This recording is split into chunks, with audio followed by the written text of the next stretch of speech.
What up, gang? Happy Sunday. Well, for me, hope everyone's having a good weekend. We got a banger coming today. It's a good one. By far, one of the most important. It is brotherhood. So I've been kind of saving this one. I was going to post it as my first one, but I decided not to. But this here is by far the most valuable lesson I have learned over these past three years since I've been on my own living with Luke. And I'm about to dive into it and why the hell this shit is so important to me. Lessons I've learned, there's countless, but these are some of the main ones. And why I encourage you guys to group up with some of your guys or girls and chase your goals. So number one, why I think brotherhood is so important. So as you guys know, I've talked about it in my videos. Luke, I've been living with him for a couple years now. We grew up together in the same hometown. He moved out before me to Oklahoma, out of Illinois, and then 6 months later I moved out there and we got an apartment together, and that was a couple years now. We've been living together about 2.5, 3 years now, so that's kind of where we're at. So lessons I've learned. First things first is there's two of us. I've said it from the beginning, and the way I thought about this is two minds is always stronger than one. If there's one of you and there's two of us, we're gonna take your head off. We're gonna kick your ass. It's just simple as that. Two heads, two minds are always stronger than one.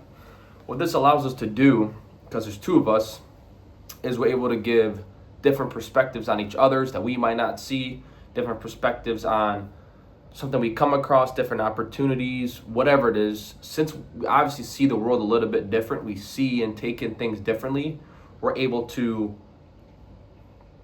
we're able to look at the world differently and get different perspectives instead of just, I only see it this way when he may see it this way and my way is completely wrong and his is right. And I'm like, oh shit, no idea. Another thing is trial and error. Since there's two of us, we're able to cut the time in half if we're trialing and erroring on something. We might be doing the same thing, but we'll do it in two completely different ways. And because there's two of us, we're able to see which way works better. Are able to cut the time in half instead of having to try one way for, let's say, 3 months and then do it again for 3 months and there's 6 months. I do one way 3 months, he does one way 3 months, and then we come together and we see whose way worked better. So we're able to test out new ideas and move with speed and cut the time on certain projects in half. So that's another thing that's huge. Number two is no negativity. What I've realized through, as we get older and get more mature and we live together and we experience more, is we literally have no negativity coming out of our mouth. Now, human nature, it's obviously we always have that subconscious in our mind, that little devil that's whispered in our ear, and every once in a while something will come out. But the way we handle it is we immediately shut that shit down. Like for an example, just a couple weeks ago, get here to Thailand. I'm so excited to train Muay Thai.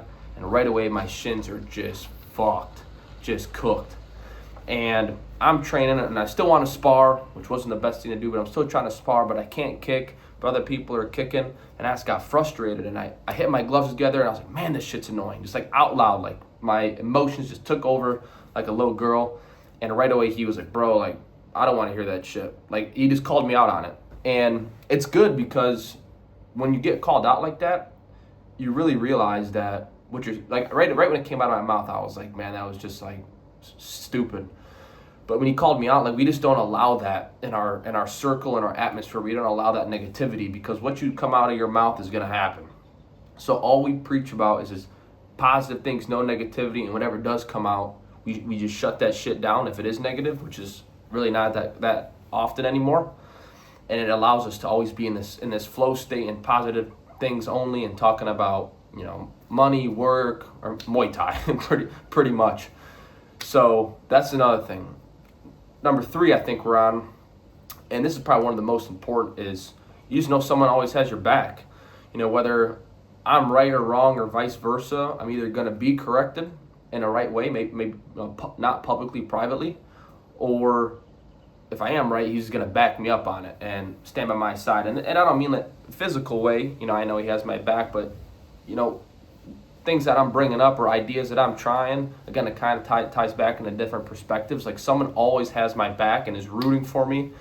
And I don't want to say like a cheerleader, but someone's like, it's his brotherhood. Like you guys, it's like an army. Like you guys are going to war together. You guys have the same goals together. You're chasing the same shit. Like you guys are just on a mission together. And that's why, like I said in the beginning, two minds is stronger than one. Like it's just like a freaking army. So that's number 3. Someone always has your back. Number 4 is training together, or you just kind of training together and pushing each other harder.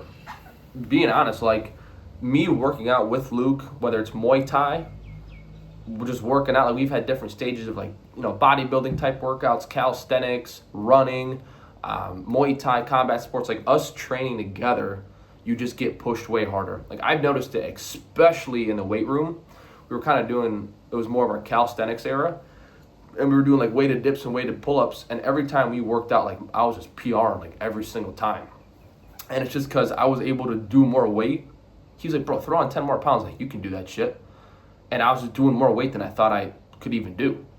So working, and this also leaks in other, not just training, but it leaks in other areas of your life, but you're able just to push each other harder, way harder than you would be able to go by yourself. Like Christmas morning, me and him ran 32 miles or 31 miles or something. And around mile like 26, I was like, mentally, I was like, damn. And it was icy and cold weather. That's a whole other story. In Illinois, but I was like, my mind was starting to go. I'm like, damn, like I'm hurting, bro, like bad. We got 2 hours of sleep. Like, it was just awful. But push. Like, now we got this. We got to lock in. And then we finished at 32 miles. Like that is constant. Someone just pushing you the extra bump. That shit compounds so much in life. So someone always just pushing you a little bit harder. One more rep, over and over and over. Is just a game changer. It's an absolute game changer, and you're able to push your standards and your limits way farther than you'd be able to do so by yourself. Number 5, I don't even know what we're on now, is someone always to laugh with. I think people talk about a lone wolf journey or whatever. I think a lot of people fold when they're alone. If you want to go, what's the saying? If you want to go fast, go alone. If you want to go far, go with others. And I 100% believe that. Some of our best moments, we've been living together. Some of our best moments, our best laughs is when we were at our lowest points. And we were so broke in Oklahoma, and we were still just laughing and making the most, positive, making the most out of what we had and out of the situation. And when you're going through absolute shit at your low point, sometimes the best thing to do is just laugh, man. Just sit back, laugh. This too shall pass, and just keep moving. But I can't even count how many times, whether we're at a high point in our life or a low point, Miami or Oklahoma, wherever we were, is we always had a laugh, always had a good laugh, and just made the moment, made the situation of what it was. Instead of just being alone and pouting or feeling sorry for yourself, you got someone there with you, man. It's just brotherhood. If someone has your back, it's just good times. What number are we on? I can't remember, but that's pretty much of some of the lessons I've learned. Now, with that being said, obviously I encourage you guys to find, whether it's one person or multiple, find a guys or a couple guys that you can really, you can get with, that you've been close to, whether it's family or really good friends or cousins or whoever. Find a couple guys that you can really group up with. Now, this is something I've always said and realized from the beginning too. This is the real test.